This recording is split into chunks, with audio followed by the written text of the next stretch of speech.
There's one nugget that I always live with. It's quite important. You mentioned now the planning exercise. I think what we are trying to get entrepreneurs is to think and plan, but it does not end there. They need to execute. There's a philosophy, I've shared it with you, that says strategy without implementation is useless, but implementation without strategy is aimless. So it's quite important that we have the two, so that you minimize the chances of failure.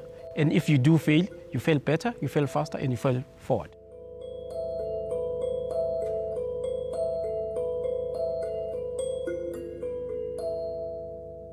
Welcome, and thank you for joining us in the inaugural podcast that we call Truth in Development. It is powered by the Ntiyiso Consulting Group, and in this podcast we're going to be discussing issues relating to entrepreneurship, financial literacy, and the development in not only our country but the rest of the continent of Africa.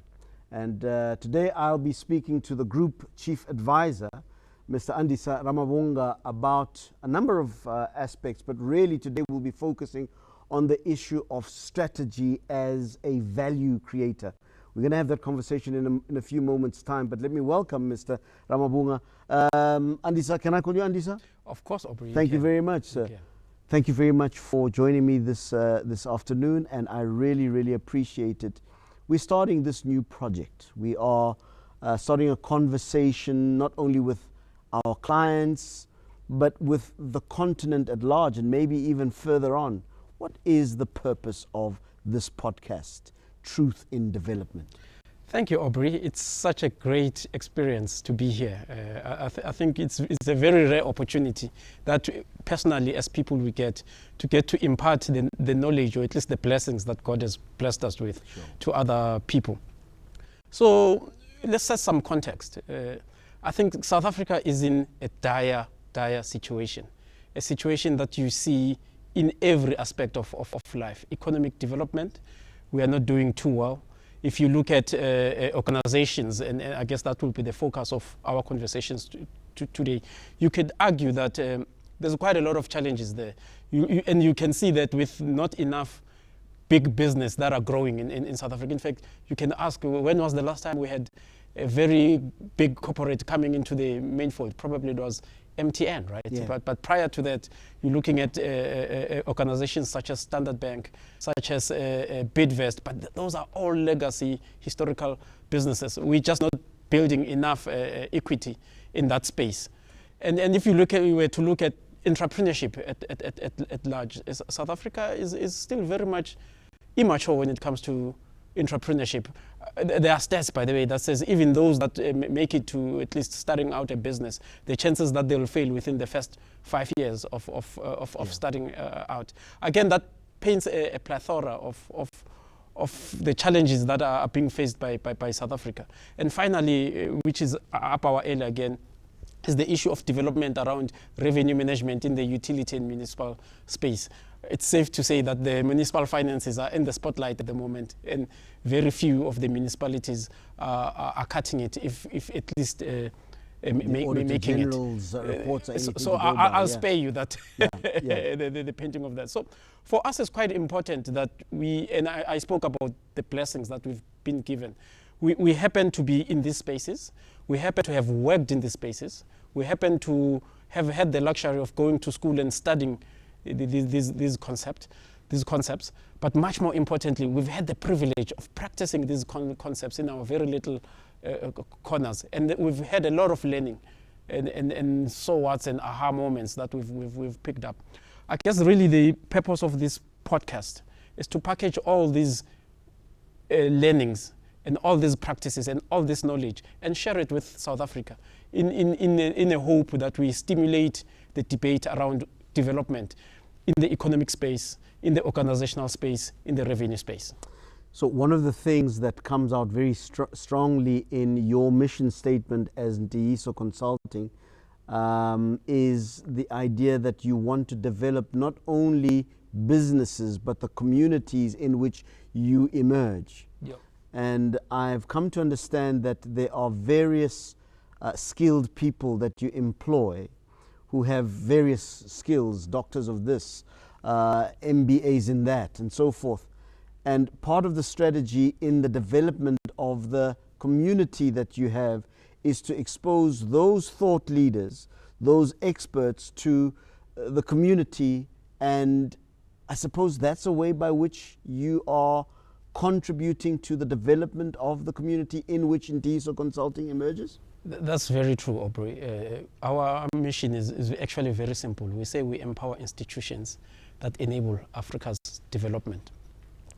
And we really live by that philosophy. It drives every decision making in our business. We are a very much cultural astute organization, having developed and at least focused on the culture of the business over, I would say, particularly dedicated over the last 7 to 8 years, where we've really thought about the culture and the type of environment we are trying to build. So we take that mission to heart, and it influences the people we get into the business, it influences the people that we keep in the business, and it influences the work that we do to the community. We'd like to think of ourselves as a council of elders, because we are empowering institutions that enable Africa's development. We are less of a let's tell you what to do, but more of a council to say, what is it that you do? How can we assist you do it better? How can we assist you identify those blind spots that are hindering that development, and therefore putting together a solution that's very resonant and very easy and practical to implement and very realistic to the context that Africa, I would argue at large, faces today. Well, the name of the podcast we've agreed is Truth in Development, and the concept of truth is sometimes a very, very difficult one, because sometimes you need to say things that are not popular, things that people don't want to hear. But I suppose the value that you guys have as a principle that truth must be told is going to be a challenge. How far do you guys want to take the idea of speaking truth in the development space? Aubrey, truth is Ntiyiso. So Ntiyiso is a Xitsonga word for truth. So again, that's the ethos of our business. We are well aware that for us to give that practical advice that pushes the boundaries, we have to be honest with each other. We have to have those uncomfortable conversations, because the critical element of us having those organizations is around about unlocking that potential that resides with all of us. Obviously, it's baby steps. It's not leaps at a go. You give that dose of truth in chunks, but those conversations, we've got to have them for us to take ourselves out of this quagmire that we find ourselves in. One of the conversations that is about truth in development, particularly in the entrepreneurial space, is a notion that we can't develop or start businesses without capital. In a previous conversation that you and I have had, you have said to me that, Aubrey, while capital is important, whether it's financial capital, whether it's human capital, it is important for the establishment of a business. But strategy, you said to me, can be even more important. I want to have a conversation with you, especially in this inaugural episode, about the idea of strategy being a value creator. What do I mean by that? Lots of people will say, I can't start my business because I don't have money, I don't have the capital. You seem to be suggesting that strategy can in fact be the value creator. Talk to me about that. Yeah, so I think let's start, and that's a very good starting point of the one of capital. I think we have to realize that whatever capital you get as a business, either operational capital or capex to buy equipment, it's always a bridge to get to market. Because ultimately the funders of the business are the people who derive value out of your business, which is the market. So the first and foremost fundamental principle that I think we need to agree on and build on is that fundamental principle that says ultimately the market is the funder of everything. Capital, if you've borrowed it, needs to go back eventually. There's no one who's going to give you free capital. Whatever investor By the way, whether it's the equity investor, the ones who don't require to be paid back, or the debt financer, investors want a return. Funders want their money back plus interest. Free money. There's no free lunch. Yep. There's no free lunch. So you need to understand that the existence of the business will be funded by the market. And this is, by market, we mean who is the business creating value for. So that's the first, I guess, starting point. So the notion of strategy exactly lies in the market, right? Is to say, how do you create and capture value sustainably over a long period of time? And I guess today we're going to unpack what that means. And the good thing with a strategy, one, it allows you to have longevity, right? I mentioned statistics about the businesses failing within in fact, there's a large chunk of them. I forget the numbers now. I think they're sitting in the 70-80% of the businesses that fail within the first 5 years. They failed because they could not unlock the market. Even the funded ones, by the way, they could not unlock the market. So it's quite critical that we think about a business in a form of a strategic enabler before we can even think about accessing finance. And if we do it very well, you will find that more often than not, that strategy would itself create value that bridges that funding gap. What is strategy? I mean, for fear of getting into a space where jargon contributes to baffling our minds, what is strategy? What is that? I hear it all the time. We use that word very, very loosely whenever we speak, especially in business terms. What is strategy? What is a strategy? Yeah. So there are a number of definitions for strategy. And I wouldn't say or start even purporting that my one is the correct version of the world. But in our world, to simply define it, it's the ability to create and capture value. Create, capture, and deliver value sustainably over a long period of time. Value can be defined in many ways. It could be a surplus, which is a profit that an organization is able to make. It could be a mandate that an organization delivers to a population in terms of an NGO or an SOE that's tasked with doing certain things. So it's about the mandate that an organization is given that accrues to a benefit of the people. So for others, it's a return on investment. So for others, it's a social dividend. That's what we mean by a strategy. It's the question of how do you create and capture that, and how do you do it over a long period of time in a sustainable manner. So I was speaking to a young man in Mamelodi, where I come from, and he said to me, "Bro, Ops, government and all of these big companies like Ntiyiso Consulting are not giving us funding." You have that conversation, especially with young guys. Skoka, I see he's got an idea. He wants to start a pop-up company where he's selling a particular brand of clothing or whatever the case may be. And the question is always, why are you not starting? And the response is usually, because I do not have funding. You seem to be suggesting that the market, based on the strategy you have, if the strategy is good enough, if the strategy is understood to be a value creator, the market can in fact be the one that produces the funding on the basis of that strategy? No, absolutely, Aubrey. I think let's unpack it so that we're not talking in vacuum. To say, what do I mean by the creation and capturing of value? Right? There's three elements that any entrepreneur needs to think about when it comes to value creation. There's the component of desirability. The desirability is simply, you have an idea, it's a product, who does it create value for? How do those people access that idea or product? How does it then deliver that service to the people? As well as the customer relationships management that we set in place. And we'll come back and unpack what we mean by that. Because by the way, this is where it all starts. When we say you play to win, you win it in that desirability element of value creation. But that's not the end of it all, because that element really talks about markets. It talks about your value proposition. It talks about channels. It talks about how you manage the customer. But you have to evolve the thinking to what I call the feasibility element of value creation. Can we do this? Do you understand the work that needs to be done to deliver on the value proposition to that particular market that you've identified?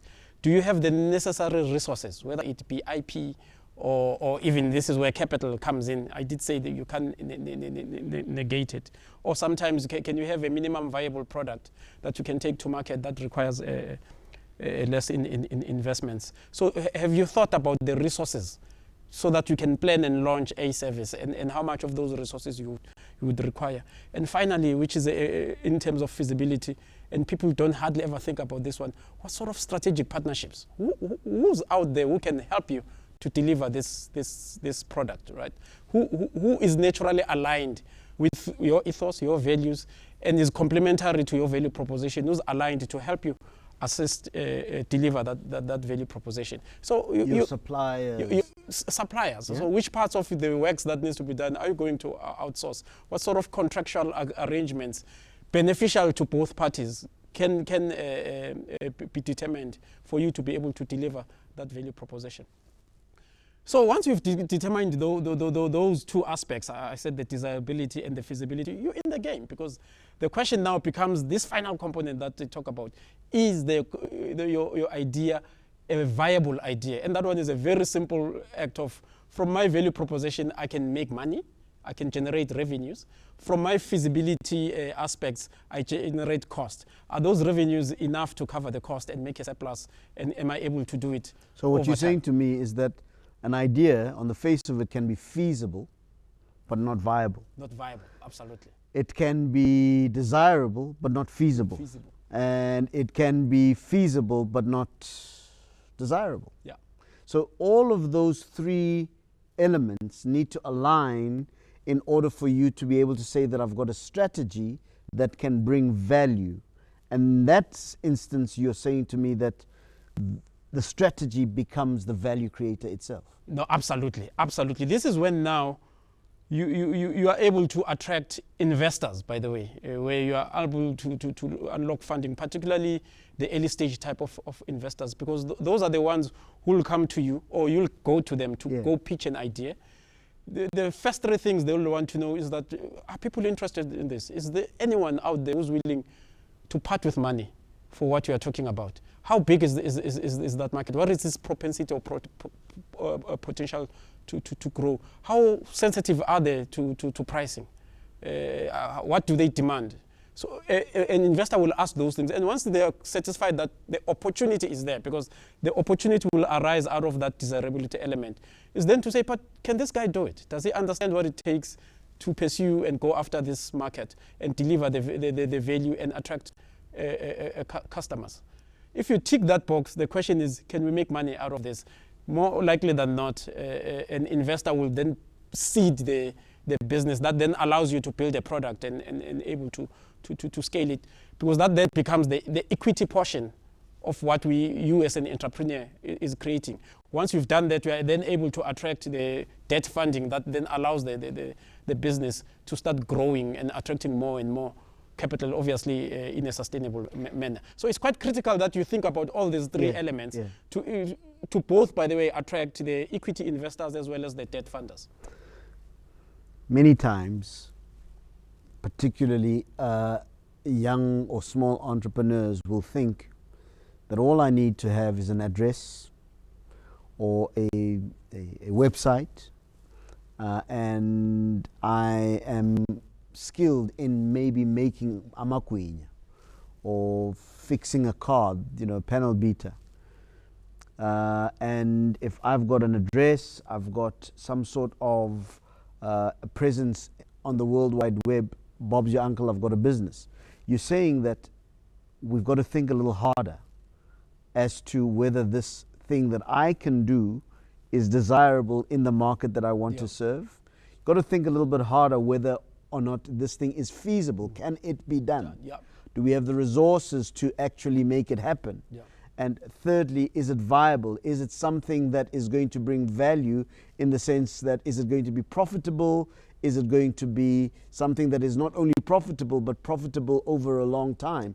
those are the things that potential funders look for, not just the fact that you can do this thing. In other words, you can fix a car or you can make a makwenya, but can you make a makwenya or fix a car within the context of a business against the very ideas that you've given us now around strategy? Yeah. So let's talk a bit about funding and how this impacts on the funding. And I started alluding to it earlier on.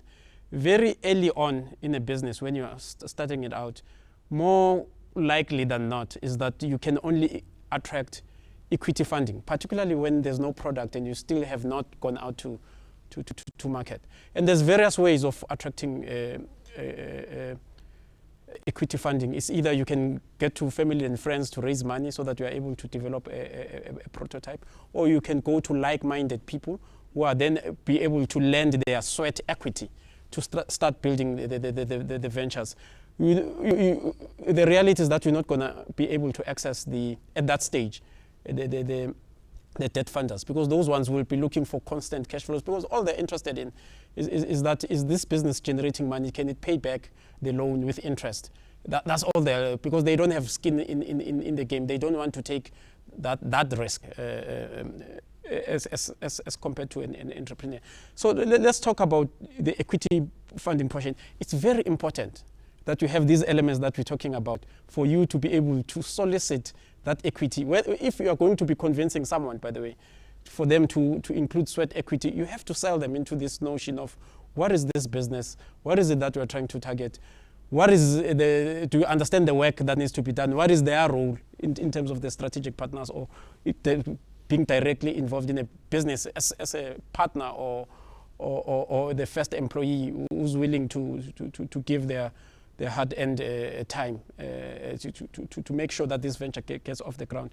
Or it's even a venture capitalist pool, although which is very, at the moment, I would argue, very inactive in South Africa. It's very minimalistic, not as advanced or as matured as you will find in other parts of the world. But the question remains, if you do not have these elements that I'm purporting or arguing for, what are your chances of then being able to access that equity portion? Because it's only that equity portion that will bridge you to get to that debt element of the funding, and that element is the one that's then able to unleash you to scale and grow in that market.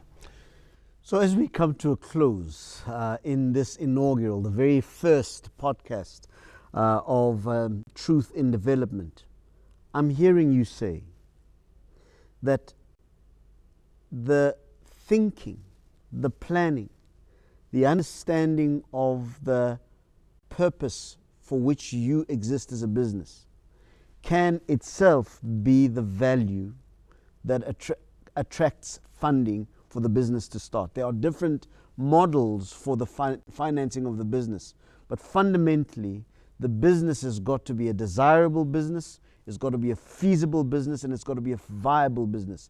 When those components are aligned, it means that the strategy is such that it can be attractive for various types of investors, and there lies your value. Absolutely. It also, by the way, I always argue, even if your idea is sound in all those elements, and for some strange reason it's bound to fail, or it fails, what this allows you is to really get into the root causes of analyzing and understanding the failure, which, by the way, then allows you to fail much better, fail faster, and fail forward, so that in your next iteration you are able to close and tweak the issues that caused the failure. Because it could be that you did not understand the market well enough, or you overestimated the value proposition and how it can meet the market. Maybe you overestimated the channels or the lack thereof, or how you managed your customers, by the way. Or it could be that you did not understand the work that need to be done, and when you went out you found that the complexity is so much greater, that the work to be done evolved so much so that the cost component rendered the business not viable. Maybe you did not take enough advantage of the strategic alliances that are out there, or some of the strategic suppliers that could be there, that would help you unleash the potential in your business. So you have to grapple with these issues, by the way, Aubrey. And you grappling with these issues as an entrepreneur allows you to think much better about your business, allows you to plan much better about your business, allows you to go out there, be able to solicit and canvas other people to come into this environment and be able to add value so that it grows. Mr. Andisa Ramavunga, Group Chief Advisor at Ntiyiso Consulting. I want to thank you very much for your insights into the conversation around strategy. I'm looking forward to the next conversation where we're going to be talking about how we build organizations that can take that strategy and make viable organizations in business. But I want to thank you for coming through and having this conversation with us. I believe that our audience are going to get great value out of this conversation. So thank you. Thank you, Aubrey. I hope we've sparked at least some intellectual stimulation in people's minds. And the aim is not really just to do that, but it's for people to be able to put these things into practice, because it's only then that we can change the landscape of entrepreneurship. After the break, I really want us to zoom in on the components of a good strategy. You spoke about desirability, feasibility, and viability. I really want to understand, for example, what a desirable strategy looks like. And that way we'll be able to understand what sort of thinking we need to start to foster in the creation of a viable strategy. So let's take a quick break, pay the bills, and when we come back, we continue with this conversation. The Ntiyiso Consulting Group is an authentically African and globally wide management consulting firm which seeks to empower institutions that enable Africa's development. This impact is delivered through 3 subsidiaries: Ntiyiso Revenue Consulting, Ntiyiso Business Consulting, and Ntiyiso Industrialization Consulting. Our team of over 200 consultants provides sustainable, evidence-based solutions to complex management problems and are subject matter experts in strategy, governance, organizational turnaround, revenue enhancement, and unlocking new economic streams for growth. Visit www.ntiyisoconsulting.co.za for more information. Ntiyiso Consulting Group. Truth, trust, results. Welcome back. You are watching the very first episode in the podcast, Truth in Development, empowered by Ntiyiso Consulting. And my guest is the Group Chief Advisor, Mr. Andisa Ramavunga. And we've been talking about strategy as a value creator. One of the things that Andisa has just told me was that there are 3 very important components to a successful strategy, and that it's got to be desirable, it's got to be feasible, it's got to be viable. I want to start off by talking about this idea of desirability. What are we talking about when we discuss desirability in strategy? So, Aubrey, really this is where the strategy becomes a winning strategy. Because if you are able to craft and think about really carefully about that desirable element, every other element falls through from that, or follows from that. Basically, it starts with the value proposition. I would even argue the market that you are trying to serve, because those are 2 different sides of the same coin. Even with a product, you have to understand that product and who does it create value for. Or you can take it the other way and say, who are people that are out there? What problems are they trying to solve? And what solutions are there in place that we can provide to them so that they are solving those problems? So it's quite critical that you think about the market and the value proposition and try to create that product or service market fit, because that's where the beginning of the strategy or the beginning of winning as part of strategy begins. So you must ask yourself simplistically, what does it mean? We had a conversation around between you and I around if ngifuna uqala amagwinya, and that's what I want to do. The first question I need to ask is that in my environment, are there people who eat amagwinya? Why do they eat amagwinya? That's the first port of call. How many of these people are out there? What's their spending power? Meaning, how lucrative is that market? And quickly you need to think to yourself, who else is out there providing amagwinya? Why do people go buy amagwinya from that particular person and not the other competitor. And if I'm coming in there with Amagwinya Army as a product, what is my differentiator? What are the points, what we call points of parity? What is it that we all do the same? And what is it that we all do differently as competition? And by the way, my points of differentiation, the things that I do differently, how many of the people that are out there do value that point of differentiation, and are they willing to pay for it? Because this is where now you're starting to create Amagwinya as a monopoly, because you've got a very simple point of differentiation, and there are people who desire that point of differentiation and are willing to pay for it. And that becomes your market where no one competes with you, because guess what? They don't have that point of differentiation. So you have to think about your product in multiple of ways, not just about the product itself, but a number of things that it does. What we call, what are the product features? What are the benefits that derives from the consumer using that product? And what pain points are they trying to solve alternatively? And then you need to mirror that with the market. You ask yourself, okay, who are the people who are living here? What is it that they value? Do they value cost effectiveness, or do they value reliability, or do they value convenience? You're still selling Amagwinya, by the way, but you can say Amagwinya Army comes with one, reliability in terms of quality, and by the way, convenience in terms of when you can access them. Simple thing is we deliver them on your door. We have an app where you can schedule your requirement of Amagwinya and will be able to deliver. You're still selling Amagwinya, but you're selling more than just Amagwinya now. You're selling a product feature, which is an app that's able to, without a person leaving their home, be able to order and access that product. You're also now offering an after-sales service of delivering Amagwinya. It's still a product, but what you've now carefully done is build what we call benefits, features, and pain points around your product, which now distinguishes you from the competition that's out there. So you got to develop that fab. You have to. So I guess what I'm trying to say is not good enough to just think about the idea or the product itself. You have to think much more widely. And that's always a function of mirroring the needs and wants of the market.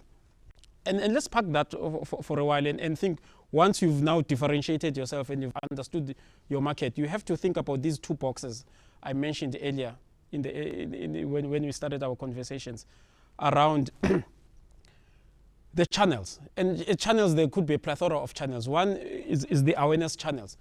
How do people become aware of this value proposition of yours, of Amagwinya? And when I talk value proposition, remember now, value proposition is the product plus the features of that product, plus the benefits that the consumer derives and the pain points that they have. So you now have a value proposition, not just a product.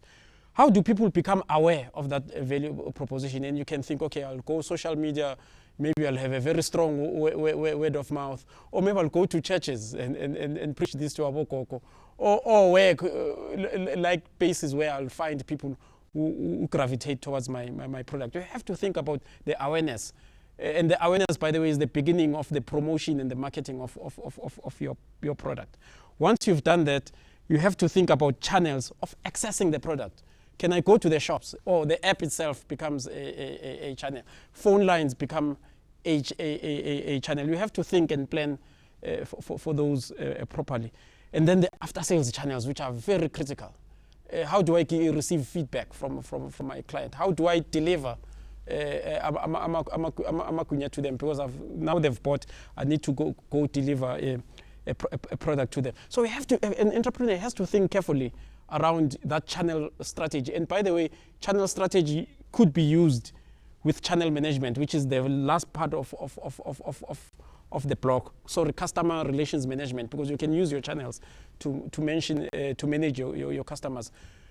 The entrepreneur has to think about how that entrepreneur is going to manage customers. Is it a one-on-one type customer management, or is it a mass type approach? Do we need to be closer to them? Do we need to create a community around them? And I could think about a number of use cases, by the way. If you think of entrepreneurs who've done really well in terms of creating a community, there's the Harley Davidson community, by the way, which is a way of managing clients. If you remember, there was a huge brand in South Africa which was called Lokshin Culture, which really tried to mobilize youngsters, I think in the 90s, around the Kwaito phenomenon that was happening at the time. So an entrepreneur needs to think carefully around how they're going to manage the clients. Let me step back again to the issue of markets. Again, knowing your products now and what it's able to do, the client has to think very carefully about products and services. And services, yeah. So the value proposition, rightfully so. The entrepreneur has to think about the type of market that this value proposition is aimed for. Is it a mass market? Is it a niche market? I've mentioned now, if you were to differentiate yourself around Amakwinya, you'll start thinking, or you start seeing now, it becomes very apparent that when you start adding an app and an after-sales service, it starts becoming a niche type value proposition vis-a-vis a mass market. And that then influences the type of pricing that you can do. And again, you have to understand how sensitive are your customers to price changes. I mean, is their elasticity changes quite steeply as you change the prices, or it becomes largely unaffected? So those are the things entrepreneurs have to think about in terms of really bedding down that desirability element of the strategy. So you asked me what makes the strategy desirable is when you have a market base that is large enough that wants your product and you're the only ones who can offer that product. Or you can offer that product that other people are offering in a better way. In a better way, yeah. What I'm hearing you say is, just because you can make Amakwinya, and just because people out there abantu badla Amakwinya, that does not necessarily make a business proposition. Neither does it make it a desirable value proposition. The entrepreneur has got to think beyond the assumptions that we make purely from what we see and experience. That the Amakwinya, and I'm thinking about the chicken business, for example. I mean, you've got Kentucky, you've got Chicken Licken, you've got Nando's, and many others that are out there. All of them are selling chicken. Yeah. But some are successful and some are not successful. And that is based on how they manage that desirability aspect. And whether or not they have understood how to channel their message to that market in the correct way. So it's not just about the fact that you can make Amakwinya and that people like Amakwinya. The issue here becomes about how are you going to make sure that people like your Amakwinya. Absolutely.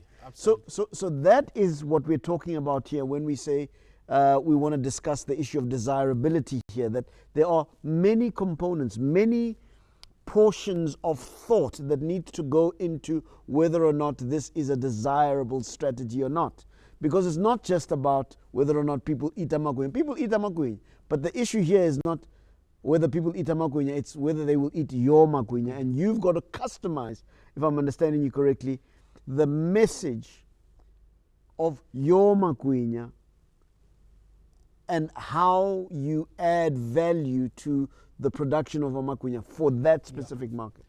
So you've touched a nerve there. There's a concept coming out of Harvard where they speak exactly about this. It's called the CORE, C-O-R-E. And what really it stands for, it's an acronym for capability of real exceptional value. If you were to ask yourself to say, okay, ngina Makwinya mina, but what is my core of Makwinya? You could find out that your core is not actually Amakwinya, but it's Amakwinya at your doorstep when you wake up. Because that then becomes the real exceptional value when someone wakes up and they find a cup of coffee with Amakwinya on their doorstep. That's what they value more than just the product of Amakwinya. Because remember, they can drive out and go buy it in the next a corner. But that ability of you as an entrepreneur to go and deliver them very fresh and very hot at wee hours of the morning becomes a differentiator versus someone who just opens and hopes that people will what I'm hearing you say is that it's not just the product or the service you're providing. It's a whole alignment of those things Yeah. that makes you differentiatable. Because ultimately, yeah, people love magwinya. Yeah. But what is it that's going to make your magwinya more desirable for me as a member of the public that you serve? Yes. What is it about that? So what that says to me is that entrepreneurs cannot rely only on their proficiency at the provision of that good or service. Yeah. But what other values do they add to that? Because it's not just about amakwini. No. When you look at the guys that sell burgers, Burger King, McDonald's, Steers, all of them are selling a similar product, but we gravitate to a particular one because of the conveniences that are connected to that particular product and the services that are connected to it. So it's not just about a product. No, absolutely. And let me take you back to that example of chicken that you've mentioned. You'll realize that chicken, although it's all the same, but at the core of their desirability is the recipe. You know, the Colonel Sanders recipe. The secret Colonel Sanders, because they start now different. It's still chicken. But they would argue, and we don't know whether it's real or not. I'd like to think it is real. But it's this secret ingredient that they have, whether it's a spice or a concoction of spice, that they're able to add into the chicken, that then gives you the chicken, which is KFC. And the same with chicken licken, particularly with, I think, the wings. They do that fairly. And that's why you'll see chicken licken not so much competing on the chicken itself, but they'll compete on the wings. So it's quite important that entrepreneurs really think about what value are they creating for clients. Baking amagwinya is no longer an order winner. It's just an order qualifier. You should be able to bake. No one says that when you're in the gwinya business, it's the minimum pay. But what are these other things that we call order winners that are going to make people part with their hard-earned cash and particularly spend it with you? Part of the big issue, particularly in South Africa, and our need to develop the entrepreneurial muscle, as it were, is that we sometimes get to think that if I can make amakwini and my family likes amakwini, and I have a general understanding that people like amakwini, that I will make a business. You're saying to me that that's not the business. The business has got to be more than just the product or service. It's about how that product or service arrives in the market. And that's when you started talking about channels and so forth.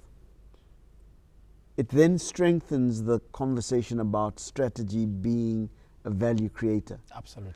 Because if I thought that it's whether or not amakwini or amamnandi, I might lose the battle because I didn't think about all of the other things that make my business a desirable strategy or a desirable value proposition, I think is what you called it. Absolutely. Yeah. Absolutely. So we've got to go beyond just understanding that I'm good at making amakwini, I can fix a car, or it's got to be about how do you take that message and make it desirable for the market in which you want to operate, and therefore possibly make it desirable for possible funders. Without the risk of trying to get too academic and technical, let me start by saying that it's a good starting point to use your talents to start a business. And if your talent is amagwinya, it's more often than not a very good place to start. Right? But I guess what we are arguing here is that by itself is not the end. We have to really balance these four areas of desirability. And by the way, they are complementary. And you can use one to create a competitive advantage. We first spoke about the value proposition, which is the product, and these other elements of benefits, features, benefits, and pain points, right? You package them together. Because again, it's very important that you... Pain points, what is that? Pardon? Pain points. What Pain is points. it? What pain is the customer feeling? What Okay. pain are you solving? Right. Is What your opportunity product is there? a vitamin or a painkiller? Right. I guess that's where and it really means, are these the things that customers are pain points, by the way, are willing to spend lots of money to it? And I keep on having this analogy of a painkiller or A vitamin. a vitamin. A vitamin, I mean, I can decide not to buy it, but if it's a painkiller, it means it comes out of a very dire need. You have to shift your. It's a grudge purchase.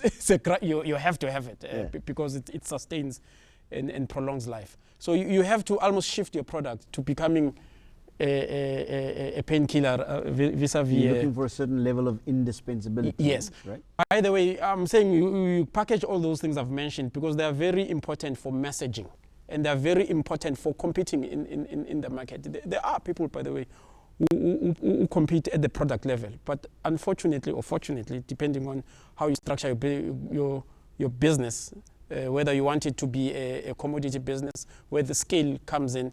And by the way, that means you need to now build other competencies around creating that scale, right, and be able to deliver at a certain price points. It's fine to compete on price. It's okay, but it becomes very difficult because a lot of people can recreate that competitive advantage. Or you want to shift and have these other elements that are very hard to replicate. And these are, for me, the points of differences. Because if you were to ask me what is the function of marketing in an area, it's really in that desirable point. And it's really taking the points of differentiation. What is it that you do that's different from your competition? And finding a market that really finds your points of differentiations to be those painkillers that we spoke about and are willing to part with cash. It's just really around mapping those two, and that's easily the function of marketing. But the greater point I was trying to make is that your competitive advantage is the balance of all these 4 blocks in terms of desirability. You have to understand your customers, their pain points, what problems are they trying to solve, what needs do they have. You have to understand your product and how it maps against those requirements of the client, and which of your value proposition stack differentiates you from the market. You have to accentuate your points of difference, by the way, on your awareness part of the channels, right? If you're going out on social media, you have to bring that messaging on the point of differencing. So meaning your channel can become a competitive advantage enabler by allowing your market to access those points of differences. And by the way, I'm saying the way you manage your customers can also create that sustainable advantage. And I mentioned the element, by the way, of creating a community. By the way, if you create a community, it means those people are beholden to you because you're starting to build a culture and a society of people who are beholden to the product. VW comes to in mind if you think about the Beetle, Harley Davidson as well. I mentioned Lokshin culture as being one of those. There was a time whereby people the or the iPad culture. The whole iPad culture, yeah. So Apple you're almost creating disciples and people who will swear and die by your product. And again, that comes from customer management. And there are practical strategies, and I don't want to digress, that says what type of activations do you get involved in. Running, if you are aware now with the comrades, has become a bit of that cultural things, and there are clubs that form around running as a value proposition. So I guess what we are saying is not, do not limit your thinking in terms of just the product itself. Think about what you can build in terms of the product to form a value proposition. Even when you have that, think about how you take advantage of your channels, how you take advantage of your customer relations management, how you understand the profile and the makeup and the requirements of your market, and bring that all together into a pot that forms a very good recipe for success. After the break, we are going to continue with perhaps the other 2 components of a sound strategy, feasibility and viability. But I now realize why somebody will pay 2,000 rands for a Mont Blanc pen, Yep. and 5 rand for a big pen. Both of these are pens, Yep. but the desirability aspect has been properly thought through by the other guys who have created a product that is so desirable that people are willing to part with thousands of rands. And by the way, Aubrey, not to say big has not thought about the desirability, right? They've made a choice. They've made a strategic choice that says there are people who are not willing, for some reason or the other, are not willing to part with so much money to buy a pen. And there's so many of them, which is basically the mass market, and we can service them. Our role, and we'll talk about the visibility, is how do we deliver the pen at a particular cost structure so that we are able to service the need of this market. But we'll talk about that. But what Montblanc has done very well is to understand the need of their own market, because it's not about the pen, the pain point. It's much more. It's about prestige. It's about status. It's about people who are going to pen deals, right? I mean, if you're going to be signing off a R1 billion deal, you sure hope that someone is using a Montblanc and not a big. But I'm saying both of them are strategies that work. Both those companies, they've really thought about that desirability component, and they've then replicated their entire strategy to ensure that all these other elements of feasibility and viability aligns for them to deliver and make a successful business. You're watching Truth in Development, and my guest is Ntiyiso Ramavunga, Chief Advisor at Ntiyiso Consulting. Let's take a break. When we come back, we'll continue with this conversation. The Ntiyiso Consulting Group is an authentically African and globally wide management consulting firm which seeks to empower institutions that enable Africa's development. This impact is delivered through 3 subsidiaries: Ntiyiso Revenue Consulting, Ntiyiso Business Consulting, and Ntiyiso Industrialization Consulting. Our team of over 200 consultants provides sustainable, evidence-based solutions to complex management problems and are subject matter experts in strategy, governance, organizational turnaround, revenue enhancement, and unlocking new economic streams for growth. Visit www.ntiyisoconsulting.co.za for more information. Ntiyiso Consulting Group. Truth, trust, results. Welcome once again as we talk strategy with the Group Chief Advisor at Ntiyiso Consulting.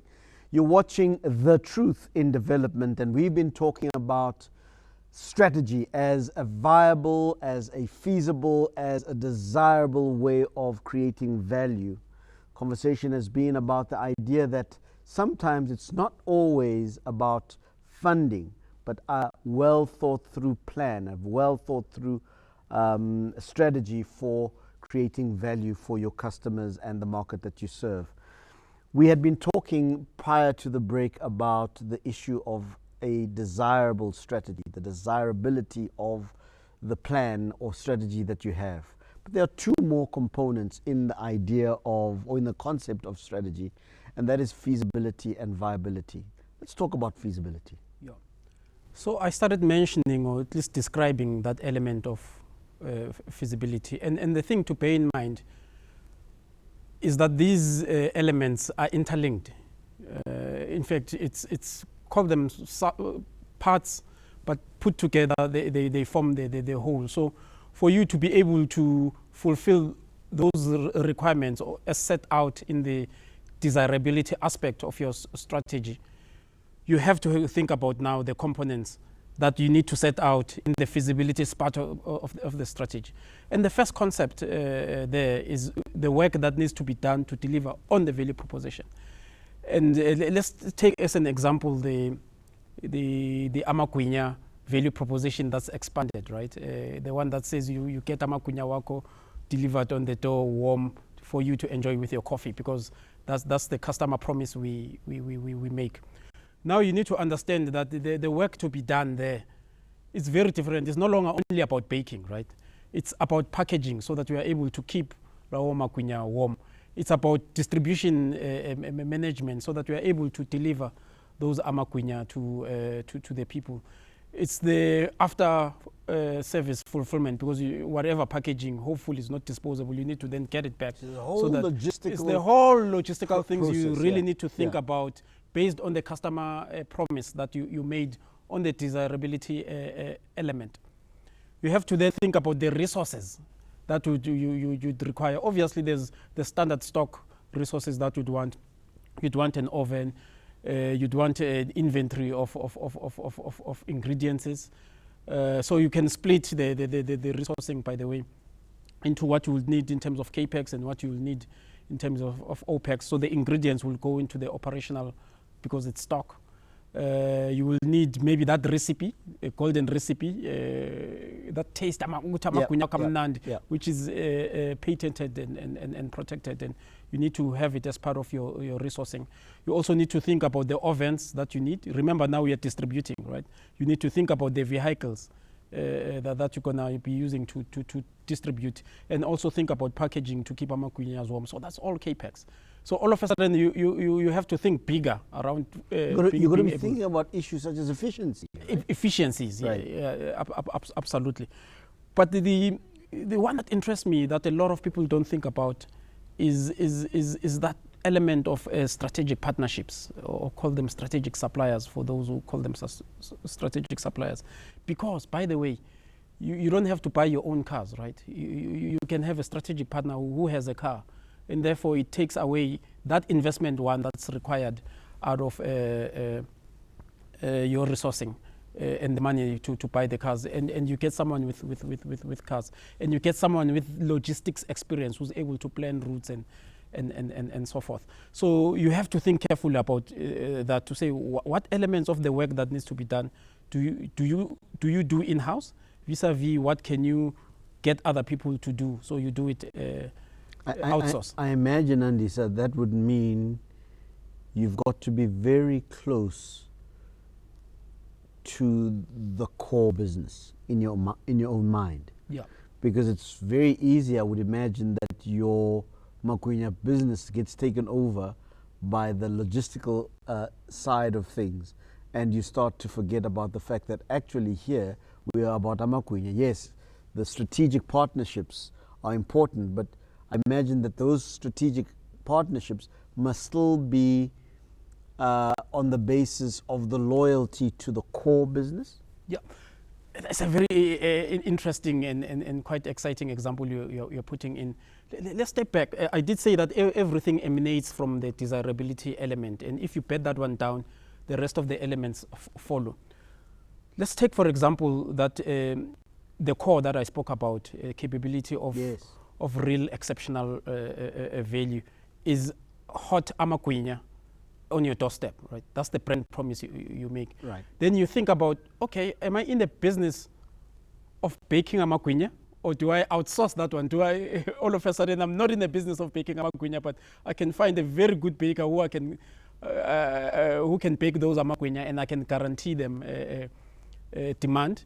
And my job is just to distribute Lamakwinya and manage the customer. And again, these are strategic choices that a business needs to make. But it all emanates out of what value are you creating and for who, and how you want to go about it in terms of channels and in terms of customer management. And you can do quite interesting choices on the feasibility side around which parts of the things are really core. I think that was at the essence of your business. What is at the core of this? I mean, if you have got a recipe, you can get someone under license to bake amakwinya, which means you can outsource that part of the business.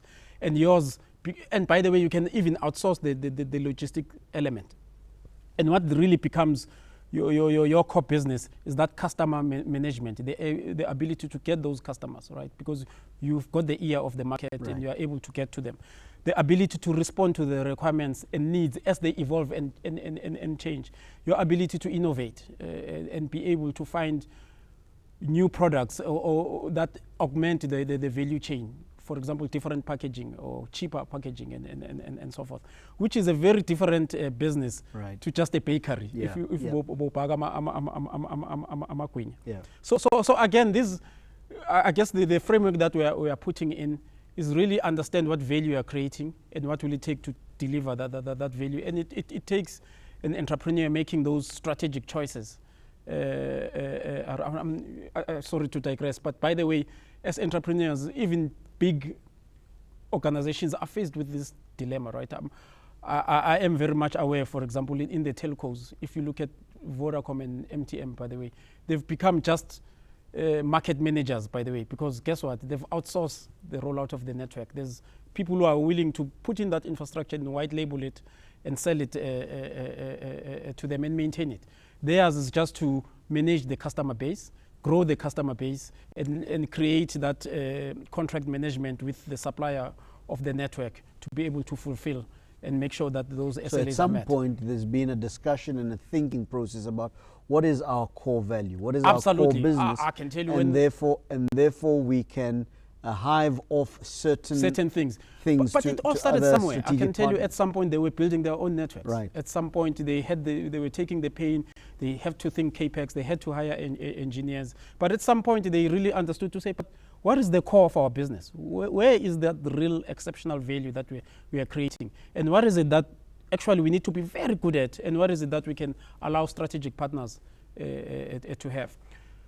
But finally, let's talk the viability aspect, because again, it flows from the two elements. I said from the desirability flows income. You have to think carefully there around how you want to monetize. Is this a subscription business?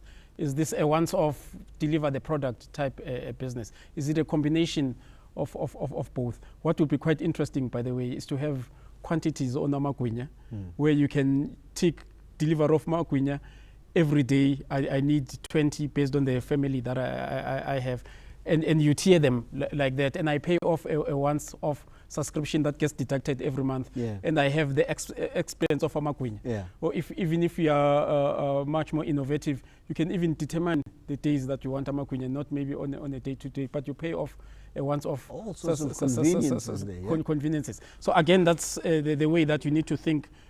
Gone are the days where you just exchange value, right? You give people a product, and you have to think carefully around how do you want to keep the imagination and the attention of those customers. And there's nothing better than having a subscription model. And you can create, again, bells and whistles out of it to say opt in, opt out, keep them in, lock them in, or give them the flexibility to move out.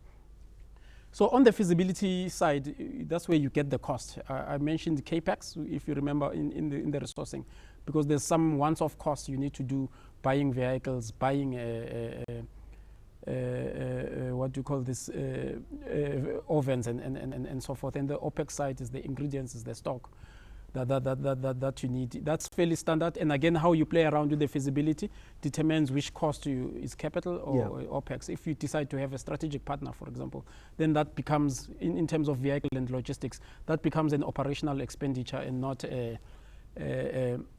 capital expenditure, which, by the way, again, lessens the capital that you will need to get the business going. Right. And by the way, it makes it variable in a sense that you can take it away as and when you need that part of service, which makes the capital requirements of your business much tighter and much neater. Again, these are the interesting things you can do if you were to think about your business and value creation in that route, is to say what value you are creating. Do you have the capabilities? How are you monetizing it? And how are you managing the cost so that you minimize the capital that you will need, but maximize the value that you're getting from the customer? As we close, I think it's abundantly clear that strategy can, in fact, be the value creator. Just the plan, the idea, the thinking thereof. Of whatever business proposition you have can itself be the value creator. I therefore must challenge entrepreneurs out there to say that it's important for us to invest in the thinking, the preparation, the imagination of a business beyond just the product and the service, because that's where the value of that business stays. If you've been listening to what Ntiyiso has been saying, it's not just about the product, it's not just about the service, but it's also about the ancillary thinking that goes around that makes this a desirable value proposition. And that, for me, means that the idea itself, as encapsulated by the strategy, is the value. And that is where perhaps we need to stop the conversation, because I think our listeners, our viewers need to really understand that it's not just about finding fundings from somewhere else, but it's about a refined idea that can be transformed into a practical business. Absolutely, absolutely. So there's one nugget that I always live with. It's quite important. You mentioned now the planning exercise.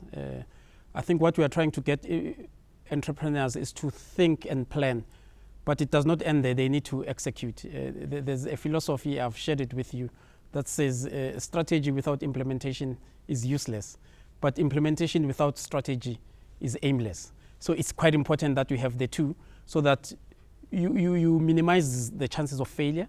And if you do fail, you fail better, you fail faster, and you fail forward.